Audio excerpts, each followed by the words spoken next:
ನಮಸ್ಕಾರ. ನಮಸ್ತೆ. ತಮ್ಮ ಹೆಸರು? ರಾಮಕೃಷ್ಣೇಗೌಡ ಅಂತ ಹೇಳಿ ಸರ್. ನನ್ನ ಹೆಸರು ರಾಮಕೃಷ್ಣೇಗೌಡ ಅಂತ. ಮಾತಾಡಿ. ನಾವು ಕೆರಗೋಡಿನವರು. ನಮಗೆ ಕೆರಗೋಡು ಮಂಡ್ಯಕ್ಕೆ 13 ಕಿಲೋಮೀಟ್ರ್ ಆಗುತ್ತೆ. ನಾವು ಪ್ರತಿನಿತ್ಯ ಮಂಡ್ಯಕ್ಕೆ ಮೋಟರ್ ಸೈಕಲ್ ನಾನು ಮತ್ತು ನನ್ನ ಹೆಂಡತಿ ಇಬ್ಬರು ಬರ್ತಾ ಇರ್ತೀವಿ. ಈ ರೀತಿ ಇರಬೇಕಾದ್ರೆ ಮಧ್ಯ 2 ವರ್ಷದ ಹಿಂದೆ ನನ್ನ ಹೆಂಡತಿಗೆ ಈ ಸಂಧಿವಾತ ಪ್ರಾರಂಭ ಆಯಿತು. ಸಂಧಿವಾತ ಪ್ರಾರಂಭ ಆಗಿ ಸಂಧಿವಾತ ಅಂದರೆ ಗಿಣ್ಗಳೆಲ್ಲ ನೋವು ಬರ್ತಾ ಇರ್ತದೆ, ಜಾಯಿಂಟ್ ಪೇನ್ ಎಲ್ಲ ನೋವು ಬರ್ತಾ ಇರ್ತದೆ. ಆ ರೀತಿ ನೋವು ಬಂದು ಅವರು ತಣ್ಣೀರಲ್ಲಿ ಕೆಲಸ ಮಾಡೋಕ್ಕಾಗ್ತಿರ್ಲಿಲ್ಲ. ಪಾತ್ರೆ ಬೆಳಗಬೇಕು, ಹೆಂಗಸ್ರಿಗೆ ಕೆಲಸ ಗೊತ್ತಿಲ್ಲ ನಿಮಗೆ, ಪಾತ್ರೆ ಬೆಳಗೋದು, ಬಟ್ಟೆ ಒಗೆಯೋದು, ಅಷ್ಟು ಕೆಲಸ ಮಾಡಿದ್ರೆ ಅವ್ರಿಗೆ ತುಂಬ ಆಯಾಸ ಆಗ್ತಾಯಿತ್ತು. ಮಾಡ್ತಾನೆ ಇರಲಿಲ್ಲ, ಅವ್ರು ಬಿಟ್ಟಿದ್ರು. ಹಾಗೆ ನಮಗೆ ಏನಪ್ಪ ಈ ರೀತಿ ಆದರೆ ಸಮಸ್ಯೆ ಆಗುತ್ತಲ್ಲ ಮುಂದಕ್ಕೆ, ನಮ್ಮ ಜೀವನ ಹೇಗೆ ಅನ್ನೋದೊಂದು ಪ್ರಶ್ನೆ ಆಯಿತು. ಅಂಥದ್ರಲ್ಲಿ ಮಹೇಶ್ ಮೂರ್ತಿಯವರು ನಮ್ಮ ಅಂಗಡಿಗೆ ಅಲ್ಲಲ್ಲೇ ಬರ್ತಾಯಿದ್ರು. ನಮ್ಮದೊಂದು ಸಾವಯವ ಕೃಷಿ ಅಂಗಡಿ ಇದೆ ಮಂಡ್ಯದಲ್ಲಿ. ಆ ಅಂಗಡಿಗೆ ಬರ್ತಾಯಿದ್ರು. ಅಂಗಡಿಗೆ ಬರ್ತಾ ಇರ್ಬೇಕಾದ್ರೆ ನಾವು ಸಮಸ್ಯೆನೇ ಹೇಳ್ದು, ಹೀಗೆ ಬೇರೆ ಕಡೆ ಡಾಕ್ಟ್ರ್ ಹತ್ರ ಎಲ್ಲ ತೋರಿಸ್ದೋ, ಅದು ಗುಣ ಆಗಲಿಲ್ಲ, ಸುಮ್ಮನೆ ನಮ್ಗೆ ಸಮಸ್ಯೆ ಆಗಿದೆ, ಸರಿಯಾಗಿ ನಮಗೆ ಮನೆಗಳಲ್ಲಿ ಪಾತ್ರೆ ಬೆಳಗೋದು ಮತ್ತು ಶೀತದ ಕೆಲಸ, ನೀರೊಳಗೆ ಕೆಲಸ ಮಾಡಿದ್ರೆ ಆಯ್ತಾ ಇರಲಿಲ್ಲ. ಅದರಲ್ಲೂ ಈ ಡಿಸೆಂಬರ್ ತಿಂಗಳಲ್ಲಿ ಅಂದರೆ ಸ್ವಲ್ಪ ಸಮಸ್ಯೆ ಜಾಸ್ತಿ ಆಗ್ತಾಯಿತ್ತು ಅವ್ರಿಗೆ. ಏನಪ್ಪ ಮಾಡೋದು ಅಂತಕ್ಕಂಥ ಸಮಸ್ಯೆಯಲ್ಲಿ ಇರಬೇಕಾದ್ರೆ ಅಂಥ ಸಮಯದಲ್ಲಿ ಇವ್ರಿಗೆ ನಾವು ಹೇಳ್ಕೊಂಡು, ಅವರು ಪರಿಚಯ ಇದ್ದರು, ಆದರೆ ಈ ಸಮಸ್ಯೆನ ಹೇಳ್ದು ಅವ್ರಿಗೆ. ಅವತ್ತು ನನ್ನ ಹೆಂಡ್ತಿನೂ ಸಹ ಇದ್ದರು. ಆಗ ಅವಳು ನನಗೆ ಈ ಥರ ಆಗ್ತಾಯಿದೆ ಅಂದಾಗ ಅವರು ನಾನು ಔಷಧಿ ಕೊಡ್ತೀನಿ ಸಂಧಿವಾತಕ್ಕೆ, ನೀವು ಅದನ್ನು ಕರೆಕ್ಟಾಗಿ ತೊಗೋಬೇಕು, ತೊಗೊಂಡ್ರೆ ನಿಮ್ಗೆ 5 ತಿಂಗಳೊಳಗೆ ಗುಣ ಆಗುತ್ತೆ ಅಂತ ಹೇಳಿದ್ರು. ಆಯಿತು, ನಾವು ತಗೋತೀವಿ ಅಂತ ಹೇಳಿದ್ರು. ಹಣ ಎಷ್ಟಾಗುತ್ತೆ ಅಂತ ಆವಾಗಲೇ ಕೇಳಿದ್ರು. ಆವಾಗ ಅವರು 7-8 ಸಾವಿರ ರೂಪಾಯಿ ಆಗ್ಬೋದು ಅಂತ ಹೇಳಿದ್ರು. ಅದು ಆಗಿ 10,000 ರೂಪಾಯಿವರೆಗೂ ಸಹ ನಾವು ಔಷಧಿನ ತಗೊಂಡು ಅದು ಪೌಡ್ರ್ ಕೊಡ್ತಾರೆ. ಆ ಪೌಡ್ರ್ ಸ್ವಲ್ಪ ಕಹಿ, ಅದನ್ನು ಬಳಸಬೇಕು. ಅದನ್ನು ಬಳಸೋದ್ರಿಂದ ತುಂಬ ಅನುಕೂಲ ಆಯಿತು ಅವ್ರಿಗೆ. ಆನಂತರ ಒಂದು ಸದ್ಗುರು ತೈಲ ಅಂತ ಒಂದು ಇದು ಕೊಡ್ತಾರೆ. ಅದನ್ನು ಮೈಗೆ ಹಚ್ಕೊಂಡ್ರೆ ಸುಟ್ಟು ಗಾಯಗಳು, ಅವಾಗ ತಾನೇ ನಾವು ಏನಾರ ಚಾಕುನ ಕುಯ್ಕೊಂಡಿದ್ರೆ ಅದು ಸಹ ಬೇಗ ವಾಸಿ ಆಗುತ್ತೆ. ಅಂಥ ಅನುಕೂಲಗಳೆಲ್ಲ ಈ ನಮ್ಮ ಆಯುರ್ವೇದಿಕ ಇವರು ನಮಗೆ ಕೊಟ್ಟಿದ್ದಾರೆ. ಅದನ್ನು ನಮ್ಮ ಸ್ನೇಹಿತರು ಇನ್ನೊಬ್ಬರೊಬ್ಬರು ರಾಮಲಿಂಗೇಗೌಡರು ಅಂತಿದ್ದಾರೆ. ಅವರು ಸ್ವಲ್ಪ ಆಗಾಗ್ಗೆ ಅವ್ರಿಗೆ ಈ ಗಾಯಗಳೆಲ್ಲರ ಕಾಲ್ಗಾದರೆ ಈ ಸದ್ಗುರು ತೈಲನ ತಗೊಂಡಾಗ ಅವರು ಹಚ್ಕೋತಾ ಇರ್ತಾರೆ. ಅವ್ರ ಸ್ನೇಹಿತರಿಗೂ ಕೊಟ್ಟಿದ್ದಾರೆ.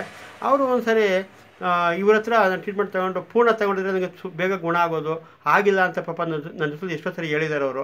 ಇಂಥ ಒಂದು ಪರಿಸ್ಥಿತಿಗಳಿದೆ. ಆದ್ದರಿಂದ ಈ ಆಯುರ್ವೇದಿಕ ಔಷಧಿ ಇವ್ರ ಹತ್ರ ತೊಗೊಂಡ್ರೆ ತುಂಬ ಅನುಕೂಲ ಆಗುತ್ತೆ. ಅದನ್ನು ನಾನು ಗಂಟಗೋಸ್ಕರವಾಗಿ ಹೇಳ್ತೀನಿ.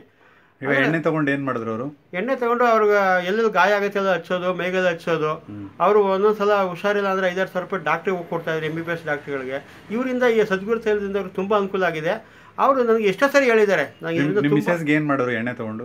ನಮ್ಮ ಮಿಸ್ಸಸ್ ಅದನ್ನೆಲ್ಲ ಹಚ್ತಾಯಿದ್ರು. ಎಲ್ಲೆಲ್ಲಿ ಜಾಯಿಂಟ್ ಪೇನ್ಗಳಿತ್ತು ಆ ಜಾಯಿಂಟ್ ಪೇನ್ಗಳೆಲ್ಲ ಜಾಯಿಂಟ್ಗೆಲ್ಲ ಹಚ್ಕೊತಾಯಿದ್ರು, ಕೈಗೆಲ್ಲ ಹಚ್ಕೊತಾಯಿದ್ರು. ಅವ್ರು ಕುಳಿತುಕೊಂಡ್ರೆ ಮೇಲೆ ಕೇಳೋಕ್ಕಾಗ್ತಿರ್ಲಿಲ್ಲ, ಅಂಥ ಸ್ಥಿತಿಲಿದ್ರು. ಆನಂತರ ಅದು ಬರ್ತಾ ಬರ್ತಾ ಸ್ವಲ್ಪ ಕಡಿಮೆ ಆಯಿತು. ಈಗ ಎಲ್ಲ ಜಾಯಿಂಟ್ಗಳು ಎಲ್ಲ ಜಾಯಿಂಟ್ ಪೇನು ಬರ್ತಾಯಿತ್ತು ಅವ್ರಿಗೆ. ಕಾಲು ಗೊತ್ತಲ್ಲ, ಮಂಡಿ ನೋವು. ಜಾಯಿಂಟ್ ಅಂದ್ರೆ ಎಲ್ಲಿ ಬರ್ತಾ ಇತ್ತು? ಕಾಲು ಜಾಯಿಂಟ್ಗಳು, ಕೈ ಜಾಯಿಂಟ್ಗಳು, ಕೈ ಮೊಳಸೊಂದು, ಇದು ಈ ಥರ ಈ ಜಾಗಗಳಲ್ಲೆಲ್ಲ ಅವ್ರಿಗೆ ಸಿಕ್ಕಾಪಟ್ಟೆ ಪೇನ್ ಇತ್ತು. ನಾನು ಏನಪ್ಪ ಇದು ಗುಣ ಆಗುತ್ತೋ ಇಲ್ವೋ ಅಂತಕ್ಕಂಥ ಒಂದು ಸ್ಥಿತಿಗೆ ಬಂದಿದ್ದು. ಸ್ವಲ್ಪ ಊತ ಬರ್ತಾ ಇತ್ತು. ಆಮೇಲೆ ನಾವು ನೋವಿತ್ತು. MBBS ಡಾಕ್ಟ್ರಿಗೆಲ್ಲ ತೋರಿಸಿದ್ದು, ಬ್ಲಡ್ ಚೆಕಪ್ ಮಾಡಿದ್ರು. ಬ್ಲಡ್ ಚೆಕಪ್ ಮಾಡಿಸೋ ನಿಮ್ಗೆ ಸಂಧಿವಾತ ಇದೆ, ಇದು ಹೋಗಲ್ಲ, ಇದು ಕೊನೆವರೆಗೂ ಇದ್ದೇ ಇರುತ್ತೆ ನಿಮಗೆ ಅಂತ ಅವರು ನಮಗೆ ಆ ಥರ ಹೇಳಿದರು.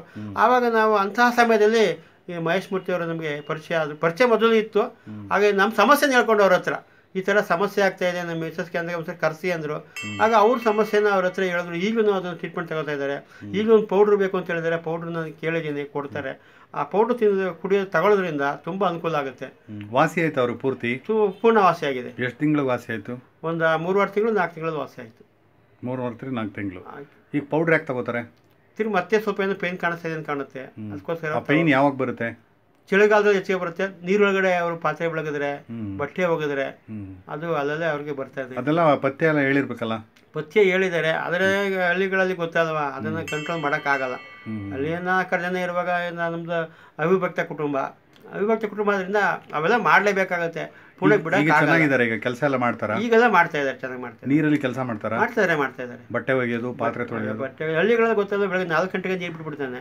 ಆ 4 ಗಂಟೆಗೆ ಎದ್ದು ಅವ್ರು ಕೆಲಸ ಮಾಡಲೇಬೇಕು. ಆ ನೀರಿಲ್ಲ ಅಂದರೆ ಈಗ ಹೊರಗಡೆ ಕೆರೆಗಳಲ್ಲೂ ನೀರಿಲ್ಲ, ಬೋರ್ಗಳಲ್ಲೂ ನೀರಿಲ್ಲ. ಮನೆ ನೀರು ಬಂದಾಗಲೇ ನಾವು ಆ ಕೆಲಸ ಮಾಡ್ಕೋಬೇಕು. ನಾವು ಬಟ್ಟೆ ಒಗೆಯೋದಾಗಲಿ, ಪಾತ್ರೆ ಬೆಳಗೋದು.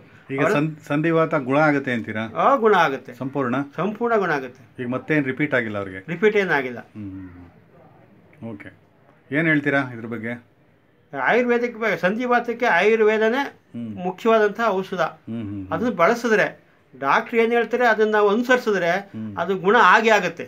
100% ಆಗೇ ಆಗುತ್ತೆ. ಅದಕ್ಕೆ ನಾನು ಗ್ಯಾರಂಟಿ ಕೊಡ್ತೀನಿ ಬೇಕಾದ್ರೆ. ಯಾಕಂದ್ರೆ ನನ್ನ ಮಿಸಸ್ ಅವರ ಅನುಭವಿಸಿರೋದ್ರಿಂದ ತುಂಬ ಅನುಕೂಲ ಆಗುತ್ತೆ ಅಂತಕ್ಕಂಥದ್ದನ್ನ ಗಂಟಗೋಸ್ಕರವಾಗಿ ಹೇಳ್ತೀನಿ.